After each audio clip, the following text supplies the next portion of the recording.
Ha? Apa dia? Dah sudah buat tadi? Dia mana dia? Dah sudah. Okey, kita akan mute-kan dulu. Okey, walau macam mana pun kalau ada soalan boleh unmute dan bertanya ya. Kita sesi ni ialah tengah jam saja ya, 7.15 hingga 7.45 dan kita mengikuti senarai-senarai kalimah yang dikongsikan oleh arabiccorpus.com kepada kita untuk kita pas ataupun melihat tiap-tiap kalimah tu dalam konteks ayat-ayat tu ya. Kalimah kan kita masih lagi berkaitan dengan kalimah di dalam ayat ke-8 surah Al-Baqarah di mana Allah mengata wa minan nasi man yaqulu amanna billah. Billah tu ada Allah di situ yang dibangunkan daripada 3 huruf akar alif lam ha ya, bagi mereka-mereka yang mengikuti kelas hari Ahad minggu semalam, kita telah pun mula memperkenalkan huruf illah ya, daripada huruf hijaiyah tu bagaimana huruf illah digunakan di dalam kalimah-kalimah Al-Quran ya. So begitu juga di sini terdapat satu huruf illah iaitu alif lam ha ya. So biasanya alif akan bertukar kepada huruf hamzah khotab ya bila dibangunkan kepada perkataan ya. Okey, so saya terus kongsikan seperti biasa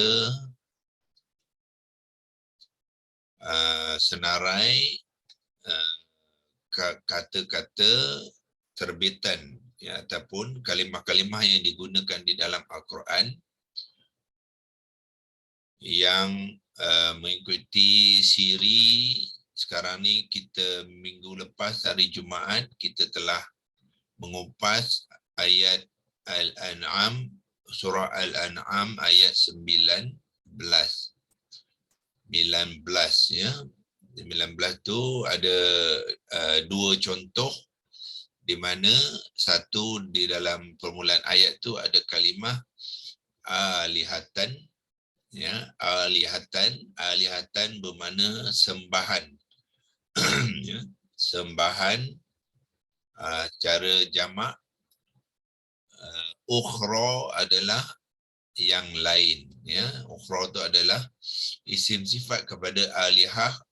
Alihah tu ditanda dengan ta marbutah menunjukkan kalimah yang muannas, jadi menggunakan ukhra yang juga muannas ya. Kemudian di ayat yang sama kalimah 32 terdapat kalimah ilahun wahidun, iaitu mengambil peranan ataupun kedudukan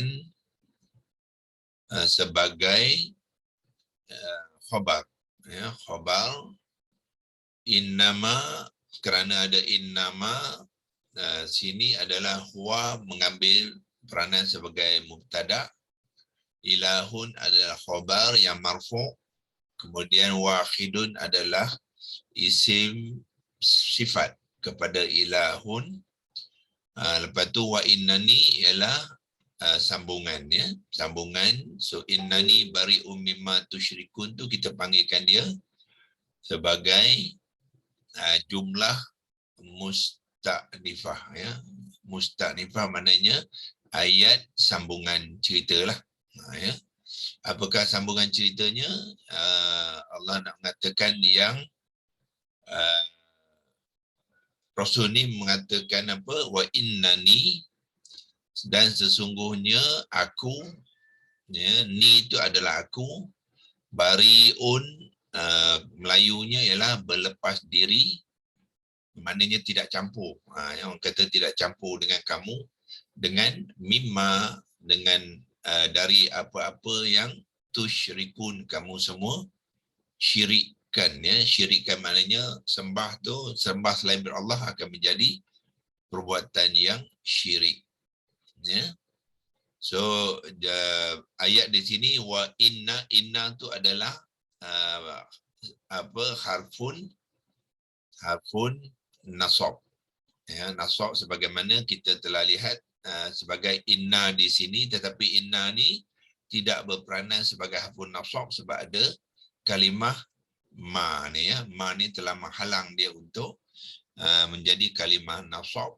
Tapi di sini tidak ada yang menghalang. Jadi inna adalah harfun nasab yang mengambil isim inna, ya. Mengambil isimnya, iaitu ni itu adalah isim kepada inna, ya. Jadi ni walaupun dengan ejaan non baris bawah dengan ya tu, tetapi i'rabnya adalah mansub, ya, sebab dia isim kepada inna. Jadi bila ada isim inna, bari'un adalah khabarnya, ya, khabar yang marfu', ya. Ni adalah isim inna yang mansub, bari'un adalah khabar inna yang marfu'. Ya. Mimma tusyrikun tu sambungan saja. Okey, so kita kerana ini cuba mengenal kalimah yang di dalam ayat seterusnya, iaitu ilahun. Sekali lagi, milahun bermakna Tuhan. Ya, Tuhan dalam bentuk nakirah dan juga mufradah, ya. Nakirah dan mufradah bermakna dalam bentuk yang umum, ya, tidak dikhususkan kepada mana-mana satu Tuhan. So dia jadi nakirah yang umum dalam satu statement, ya. Statement sebenarnya ialah statement persoalan, ya. Jadi man tu dia mengambil dalam bentuk soalan, siapakah, isim mausul, tapi dia mengambil bentuk soalan, ya. Cuba kita tengok man ni kalau dalam penerangan word by word, tengok dia punya description. Kalau dia ada bagi di situ, kita boleh gunakan korpus ni, ya. Ni dia kata isim istifham. Tu dia, maknanya satu kata nama dalam bentuk soalan. Bila bentuk soalan, apabila kita membaca tu, hendaklah kita membaca dengan tonasi soalan lah. Man maknanya bertanya. Bukan baca man saja, ya. Dia ada istifham tu, jadi kena zahirkan elemen pertanyaan, ya. So kita baca dia bukannya man saja, kita baca dengan penekan man ilahun. Man ilahun, siapakah Tuhan, macam tu. Siapakah, Melayu dia siapakah Tuhan, man ilahun, itu yang masukkan dengan man. So apakah konteks man di sini? Kenapa dia menjadi menjadi istifham?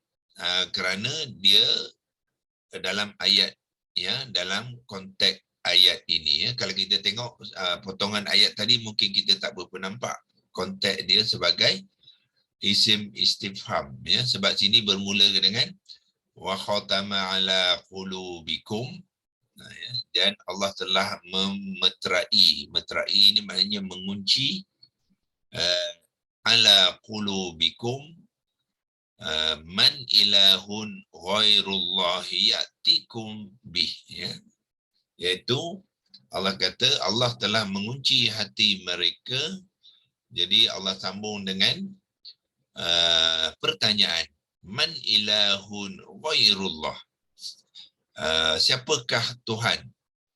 Siapakah Tuhan? Ghairu ialah selain dari Allah, ya. Ghairu adalah adat istisna, seperti ilah, iaitu selain dari. Biasanya kita akan bukannya ataupun selain dari Allah, ya. ya'tikum bih, ya, yang boleh mengembalikannya semula. Bermakna apa? So ayat ni kalau kita baca pada sini, dia mungkin tidak lengkap ceritanya. So yang terbaik ialah kita ambil dalam, tengok keseluruhan ayat tu, ya, iaitu kita pergi ke sini, ya, keseluruhan ayat tu.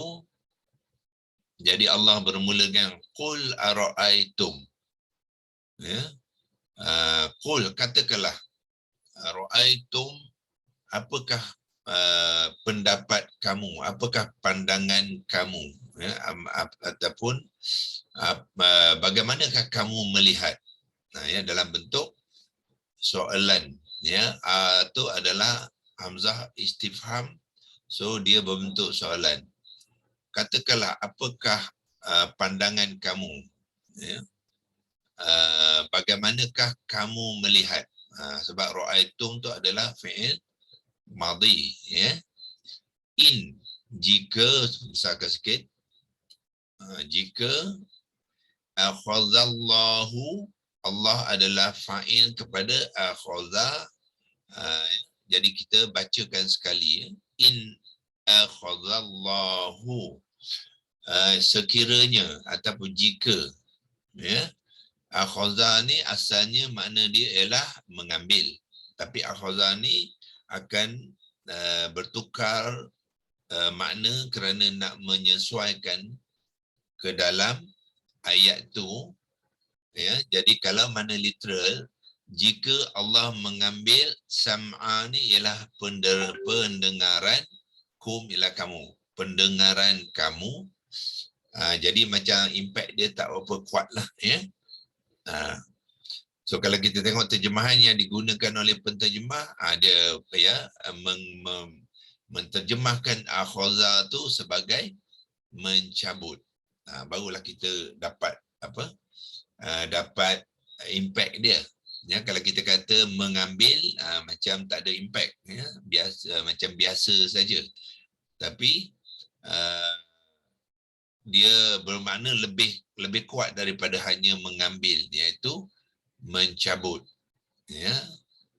Mencabut. Siapakah yang mencabut tu? Ialah Allah. Apakah yang dicabut tu? Sam'akum. Sam'akum ialah pendengaran. Jadi Allah kata, okay, sekiranya Allah mencabut pendengaran kamu, wa absarakum, sekali lagi, absara adalah penglihatan, kum, kamu.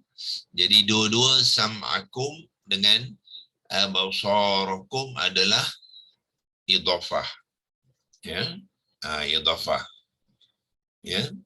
So Allah mencabut pendengaran kamu, lepas tu tambah dengan waw atifah untuk menambah lagi apa yang Allah cabut tadi, ya. Bukannya pendengaran saja, Allah cabut juga penglihatan kamu. Maknanya apa yang kita dengari dengan telinga, Allah hilangkan, ya. Mencabut itu maknanya menghilangkan. Apa yang kita boleh lihat dengan penglihatan mata kita pun Allah hilangkan.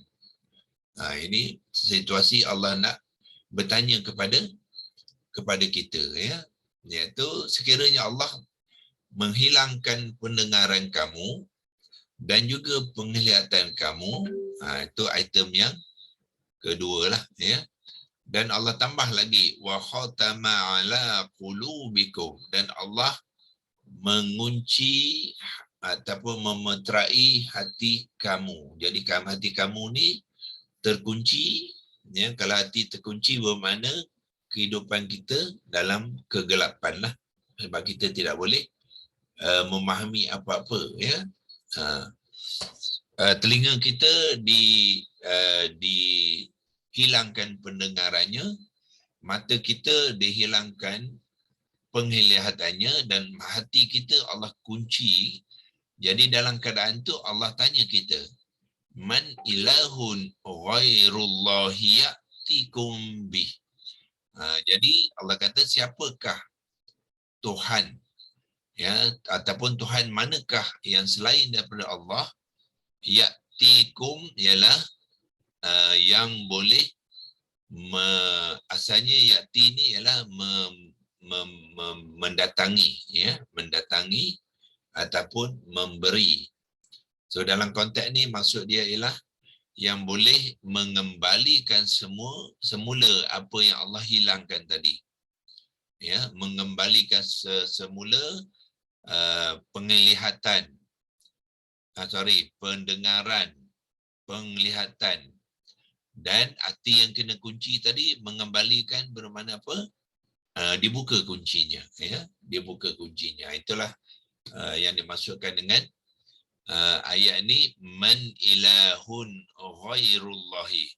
Maka siapakah Tuhan selain pada Allah yang boleh mengembalikannya semula. Nya tu merujuk kepada apa? Tiga-tiga ni sekali lah. Ya, tiga-tiga ni dikumpulkan sebagai satu item. Allah gunakan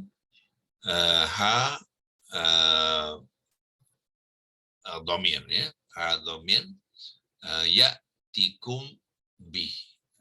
Itulah yang dimasukkan dengan kalimah ilahun di dalam ayat ni, iaitu ayat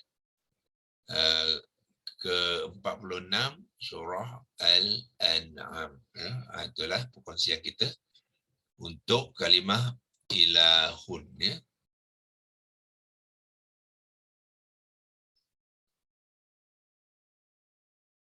Okey, ayat 46 surah Al-An'am. Okey. Kemudian masih surah yang sama, ayat 74, lihatan, ya, yang ini rumi dia lah, rumi dia. So kita boleh tengok ayat apa, lihatan, ya. Lihatan kita dah jumpa sebelum tu. Yang ni sepatut kita sudah boleh mengenali, ya. Dia alihah ni adalah isim masdar. Isim masdar yang bererti sembahan, ya, sembahan. Wa iz qala Ibrahimu li abihi azara atattakhizu asnaman alihah. Ya. Jadi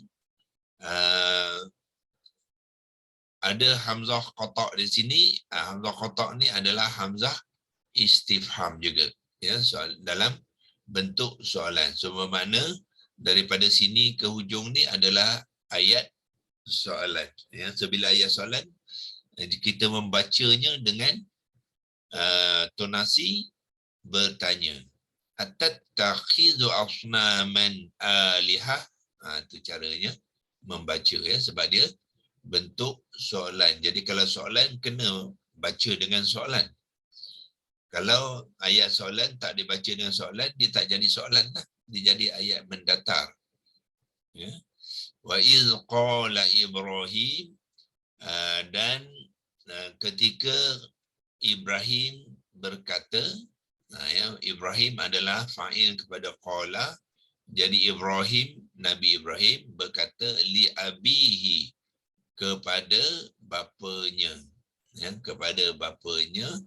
Bapanya bernama Azar, ya, Azaro ni, ya, bila dia ditanya oleh Nabi Ibrahim ataupun berkata kepadanya, so dia menjadi Azaro sebagai nama isim yang mansub, ya. Jadi ra tu mengambil baris atas.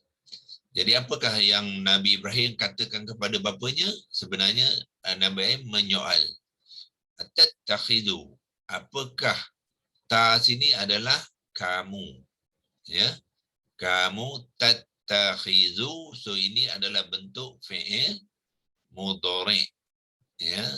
Tatakhizu, ta yang bertajdid itu kita sudah jumpa sebelum ni. Di sini pun kita sudah jumpa. Ittakhizuni adalah bila ada ta bertajdid tu, kerana ada penambahan ta di dalam kalimah tu, menunjukkan dia wazan yang ke-8, ya. Jadi yang ni dalam bentuk fi'il mudhari' wazan ke-8 dengan bentuk soalan. Apakah kamu mengambil? Ataupun apakah kamu menjadikan? Itu makna dia. Atattakhizu, ya. Asnaman. Asnaman maknanya berhala. Ya. Apabila ada kalimah kata kerja, yang ni dia punya objek lah. Ya. Objek dia. Berhala itu alihah. Ya. Sebagai sembahan. Ya. Sembahan. Alihah adalah sembahan daripada ilahun. Ilahun maknanya Tuhan. Alihah ialah Tuhan-Tuhan ataupun maknanya Tuhan tu ialah benda-benda yang disembah. Ya, benda-benda yang disembah. Itu konteks ayat ke-74 Al-An'am. Kita ada sedikit masa lagi, kita boleh pergi ke ayat ke-102. 6 dan ilaha kita pun sudah jumpa sebelum ni. So konteks dia la ilaha illahu juga ya. La ilaha illahu ni bila dalam rangkaian ni ilaha tu mengambil mansub nakirah yang tidak bertanwin. Ya. Sebab mana la ni adalah la nafiyah lil jinsi. Ya, so dia ada isim dia. Isim dia mesti mengambil nakirah yang mansub tapi tidak bertanwin. Ya, illa melainkan huwa mustasna adalah khabar kepada ilaha ni, ya, yang ini adalah mansub. Jadi khabar dia adalah marfu'. Ya. So marfu' dia tidak ditandakan dengan waw tu baris depan, ya, kerana huwa adalah kalimah yang mabni, ya, tidak boleh berubah penulisan dia tetap huwa, tetapi dalam konteks ni dia adalah marfu' sebab dia khabar, ya, khabar kepada ilaha. Okey, khaliqu. So bila huwa jadi dia khaliqun adalah sifat kepada huwa. Ya, huwa tu sifat dia adalah, ataupun kalau nak kata ataupun kita boleh juga boleh gelar dia sebagai badal. Ya, sebab dia adalah ganti kepada huwa tu. Ya, asal ni ialah khaliqun, tetapi ada kulli. Ya, ada kulli menjadikan khaliqu. Kulli ni ialah mudhafun ilaih. Sebab itulah tanwinnya dihilangkan. Ya, asal kalimah dia khaliqun. Bentuk khaliqun ni adalah apa dia? Adalah bentuk isim fa'il. Daripada khalaqa. Khalaqa maknanya mencipta, dan diubah kepada isim fa'il dengan mengambil acuan fa'ilun. Ya, khalaqa kata dasar dia mengambil acuan khaliq fa'ilun, jadilah kalimah khaliqun. Khaliqun ialah pencipta. Orang yang mencipta tu dipanggilkan khaliq, ya, khaliq. So dalam konteks ni dia adalah badal kepada huwa, iaitu Allah. Huwa ni ada Allah. Allah adalah pencipta. Ya. So kita boleh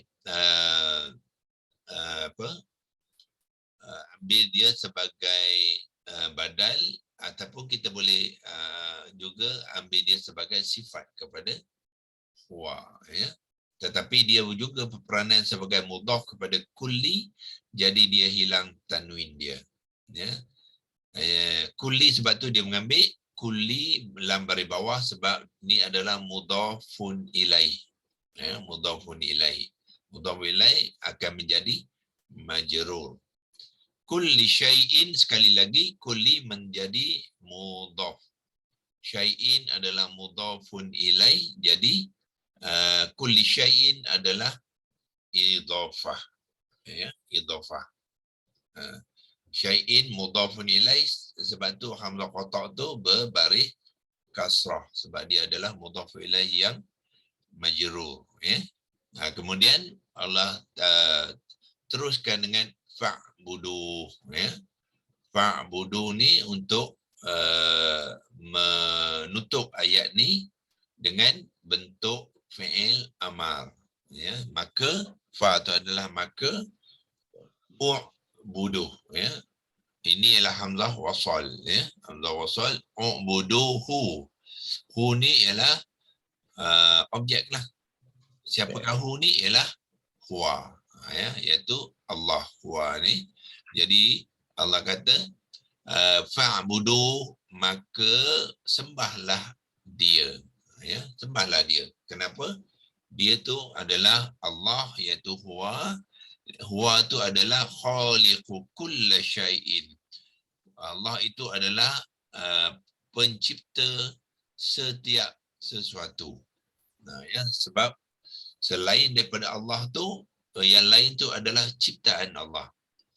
Ya, makhluk seluruh alam, ya, yang dipanggilkan makhluk tu adalah ciptaan Allah.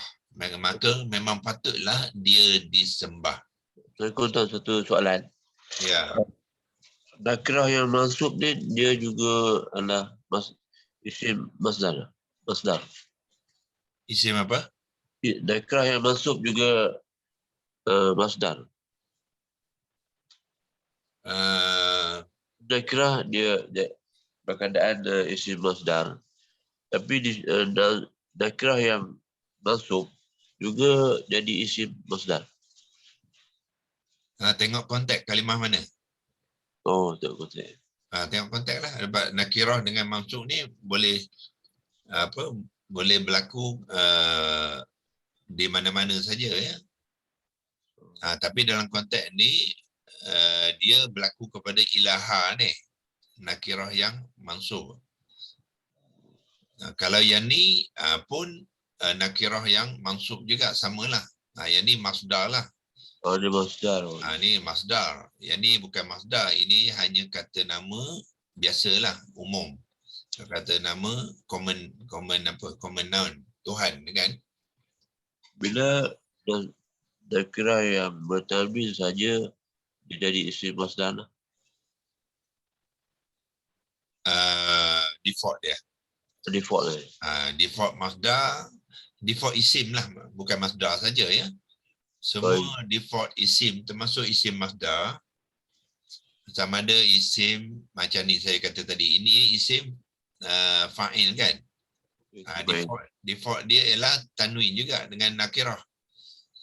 Khaliqun, dia bertanwin juga. So default dia mestilah nakirah mufradah. Asalnya khaliqun. Asal dia khaliqun. Dia nakirah lah. Bila khaliqun tu maknanya nakirah lah tu. So ini asal dia ilahun, ya. Asal dia pun nakirah yang marfu'. Semua isim default dia bermula dengan nakirah yang marfu' dan singular, ya, dan mufradah. Tiga tu bermula. Tetapi untuk menyesuaikan dalam konteks ayat tu, dia akan berubah, ya, mengikut kedudukan dia. So di sini kedudukan dia sebagai isim kepada la ni, la nafiah lil jinsi, jadi dia berubahlah. Tak boleh ilahun, ya, dan tak boleh ilahan. Dia kena ilaha, ya, dalam konteks ini.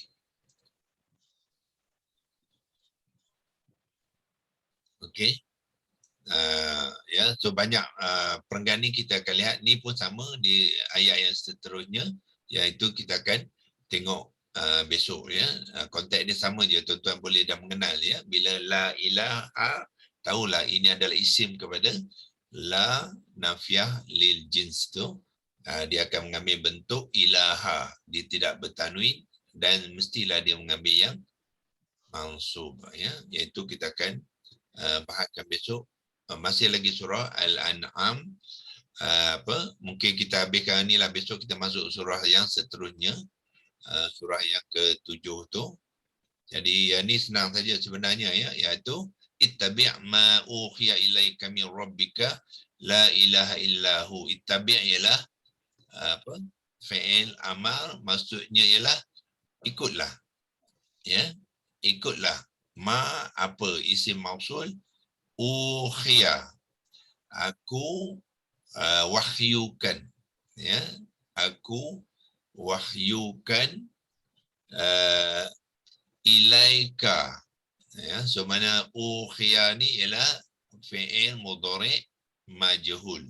Ya, uhiya. Mana-mana kita mengenal dia majhul sebab hamzah qata' ni berbaris hadapan, ya, hadapan, dan dia mengambil pattern yang majhul, ya, iaitu uhiya. Jadi yang diwahyukan, aku wahyukan ilaika, kepada kamu, ya, min rabbika, daripada Tuhan kamu, ya. Tuhan kamu bermakna Allah lah. Nanti ya, yang ni sorry, yang ni uhiya ni ada fi'il madhi, ya, fi'il madhi yang majhul, yang telah diwahyukan kepada kamu daripada Tuhan kamu, ya. Lepas tu, siapakah Tuhan kamu tu? La ilaha illahu, ya, iaitu tidak ada Tuhan melainkan dia, iaitu Allah. Allah ni refer kepada Rabbika ni. Itulah ayat yang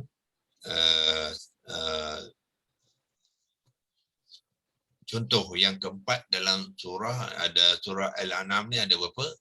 2, 3, 4, ada 5, ya, yang dibangunkan daripada ilahun, ya. So besok kita akan lihat ada surah 7 ialah surah kita kalau tak ingat boleh tengok sini je, ya, iaitu Al-A'raf, ya. Al-A'raf. Lepas Al-An'am ialah surah Al-A'raf, ada 1, 2, banyak, ya, dia punya kalimah-kalimah yang dibangunkan daripada apa, ya, daripada ilahun. Tapi kalau tengok daripada Rumi ni, dia sudah memberitahu kita dia ilahin, bermakna majrur, ya. Ini majrur lah ni. Wa ila wa alihataka, ya, wa alihataka salah satu daripada contoh-contoh dalam surah Al-A'raf, ya. Lepas tu bentuk ilahan, ni dia punya penulisan dalam Rumi dia, alihatun, ilahan, dan ilaha, ya. So ada 1, 2, 3, 4, 5, 6, 7, 8, 9, ya. Ada 9 contoh-contoh daripada surah Al-A'raf, ya. Bermula dengan mana tadi? Kita habis di sini, so bermakna bermula sinilah. Ilahin ialah ada 4 yang majrur tu. Sebab apa? Ada min, ya. Min ini sebenarnya tengok semua yang sama lah, ya, kalau kita faham yang ni, ya. Yang 2 ni pun sama, ya, ayat. Tengok adakah di ayat yang sama ayat berlainan, ya. 173, satu ayat 85. Tetapi ayat yang sama, ya, digunakan tu. Okey, wabillahi taufiq wa hidayah. Wassalamualaikum warahmatullahi wabarakatuh, ya. Waalaikumsalam. Assalamualaikum. Terima kasih, Doktor. Assalamualaikum. Waalaikumsalam warahmatullahi wabarakatuh. Assalamualaikum.